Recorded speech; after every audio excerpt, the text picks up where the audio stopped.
When the guards opened the gates, they saw her. Man, they freaked out. They were shocked. Mama, how did you reach here? They asked her. She lifted her finger and pointed as if to someone standing beside her.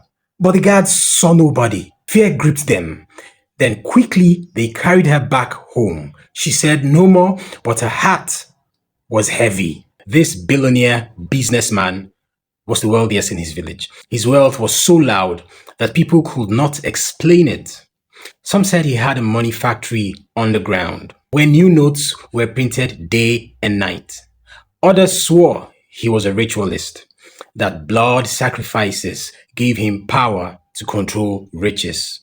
They said if you ever offended him, your life will never remain the same. So whenever this man, that's Chief, he was popularly known as Chief, whenever Chief returned to the village during Christmas, the whole place shook.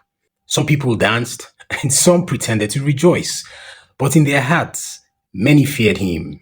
You see, the Christmas period for the Igbo man in Nigeria is not ordinary. Those living in Lagos, Abuja, and even overseas, they would all rush home. Some to show their children culture, some to feel the village breeze again, and others, let's be truthful, others come back to show off. They return to their village to show off.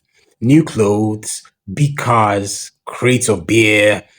Some even go as far as renting cars just to oppress their people back at home. That's how bad it gets, the competition. When Chief drove into the village, the ground trembled. Long convoy of cars, bodyguards holding guns, drummers beating hard, women dancing, youth shouting.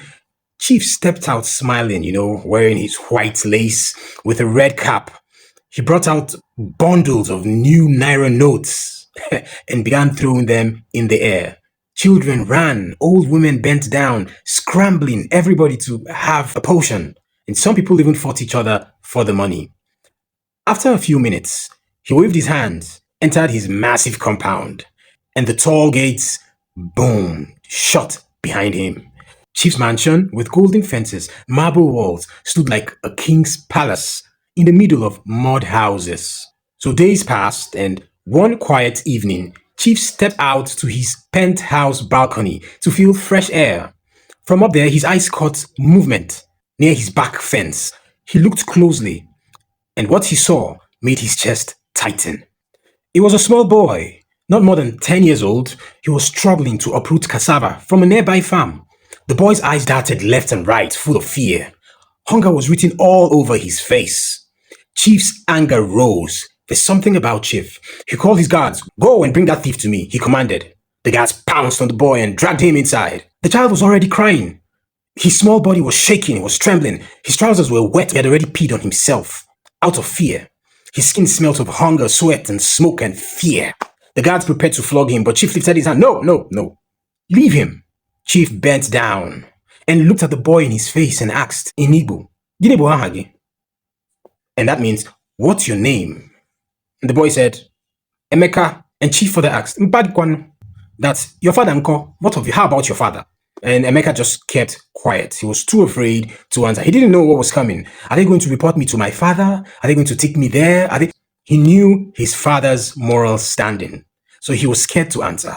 So instead of flogging him, Chief shocked everyone. He called his maids. Take this boy, wash him, feed him, and dress him. Minutes later, Emeka came out. His hair was shaved, his body perfumed, his feet in new shoes. He looked transformed, but his eyes were still filled with fear. Chief discovered who the boy was. Emeka, son of Mr. and Mrs. Onwachuku. Everybody in the village knew this family. Their story was one of pain. For 20 years, they had no child. The whole village mocked them, called them barren. But in their 21st year, God gave them this miracle, Emeka. And after him, they had no other. But poverty did not leave them. They were subsistence farmers, eating only 3 or 4 times a week. Their father, Mr. Nwachuku, had been struck with paralysis on one side of his body for over 18 years. The mother, she carried the weight of the family. She was farming, selling vegetables. Their hut was covered with sackcloths for doors. So instead of having or building doors, they used sackcloths for doors. Yet, the love for their only son kept them alive and pushing. When Chief arrived at their compound with Emeka, The parents almost collapsed. They fell on their knees. Tears filled their eyes. Chief announced, I want to take this boy to Lagos. He will learn trade for 6 years, and after that, I'll settle him. Wow. For a family living in suffering, this was salvation. They agreed, and so Emeka left the village for the city. In Lagos, Chief placed Emeka in one of his many shops. He was a billionaire businessman, so he had chains of shops and businesses around the country and even outside. Emeka was the youngest apprentice. The older boys mocked him sometimes, but he tried to adjust. He cleaned, he ran errands, he learned, but slowly he learned. But one small mistake changed everything. Now, one evening, after closing shop, the most senior apprentice locked the shop as that was his responsibility as the most senior of them all. And the bunch of keys he carried had a very funny key holder. It was a toy monkey that whistled whenever you pressed it. As they walked home, Emeka grabbed it playfully. He was just about 10, 11, so these types of things could easily appeal to him. He pressed it again and again, laughing at the sound. Then he absent-mindedly slipped it into his pocket, but his pocket was torn. Somewhere along the way, the keys dropped to the floor. And nobody notices. Nobody noticed.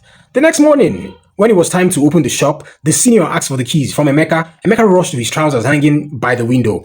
He checked the pockets. They were empty. His body froze.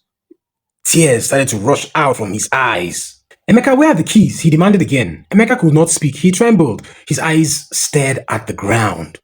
Then bad news landed like thunder right in Chief's compound. A neighbor rushed in and shouting, Chief's shop has been robbed, oh, Chief's shop has been robbed. Everyone went silent. But it was true. The shop had been emptied. Goods worth millions gone. Remember, this was the 1970s. The locks were not broken. The doors were opened smoothly. When Chief heard that Emeka last held the keys, his rage had no end. He believed it was not ordinary. In his mind, enemies had planted this boy to destroy him, his business, and his entire life. Chief was so angry. He slapped Emeka and shouted, Confess now, who sent you? Which of my enemies are you working for? But the boy said nothing. Chief ordered his guards, Take him to the dungeon. So they dragged him into one of Chief's incomplete buildings. They locked him inside, nailed planks across the doorpost, yeah? So there were planks that were crisscrossed, nailed across the doorpost. No food, no water, just darkness. Now there's something you need to know about Chief. Chief didn't like the police. He didn't like the government. He didn't trust the judiciary. He didn't trust in the whole process. So if you crossed his path, he would like to deal with you personally. He'd like to deal with you in his own way. And that's why he kept his dungeons there. That's for people that cross their lines with him. 3 days later, Chief sent his guards, Go check that boy. Get some more information from him. I know he'll crack now. They went to check. Surprisingly, the boy was gone. A 12-year-old boy, locked with nails and planks, had vanished without a trace. Meanwhile, back in the village, Emeka's parents had sent 2 letters to Chief's Lagos address. And for 2 months, no reply came. They panicked. Their hearts started to grow heavy, and especially his mother. The mother's health, though, was failing. Her eyesight, in particular, was fading. But she had no money for treatment. Then one afternoon, in the farm, villagers heard her scream, Anyamo, Anyamo, which translates, My eyes, my eyes. She had gone completely blind. So the other farmers tried and carried her home. She was wailing. Her husband, paralyzed, tried to be strong, He tried to now carry on the weight of the family. But this time, it just seemed heavier than ever. So one night, at about 12:30 a.m., something strange happened. Blind and weak, the mother rose from her bed, walked out of the hut without guidance, and followed the narrow village path. She walked and walked as if led by someone unseen, until she reached Chief's mansion's gate. There, she sat at the gate, whispering strange words under her breath. Till morning, she was making these mumbling sounds by herself at his gate till it was morning. When the guards opened the gates, they saw her. Man, they freaked out. They were shocked. Mama, how did you reach here? They asked her. She lifted her finger and pointed as if to someone standing beside her. But the guards saw nobody. Fear gripped them. Then quickly, they carried her back home. She said no more, but her heart was heavy. So back in Lagos, that same night, Chief's guard have looked and looked and looked for him, and they had to go back to Chief and reported Emeka's disappearance. So this is Dr. Tolani, a 45-year-old consultant. She was about to drive out of her hospital gate, but she couldn't. Now, there was something happening outside her gate, and she couldn't move out. So Dr. Tolani walks out the gate, and suddenly she saw a small boy lying down lifeless by the gate with people gathered and whispering. She rushed closer and she saw that he was thin, he was weak and barely breathing. Nobody knew who dropped him there. She quickly carried him inside. That boy was Emeka. Don't forget to subscribe, like, and share. And please turn on your bell notification icon to get notified for the part 2 of this story. Who was the invincible figure Emeka's mom was pointing at? And who was really behind the robbery that destroyed Chief's shop? How did Emeka escape from that dungeon? And lastly, who really is Chief himself? See you on the next video. God bless.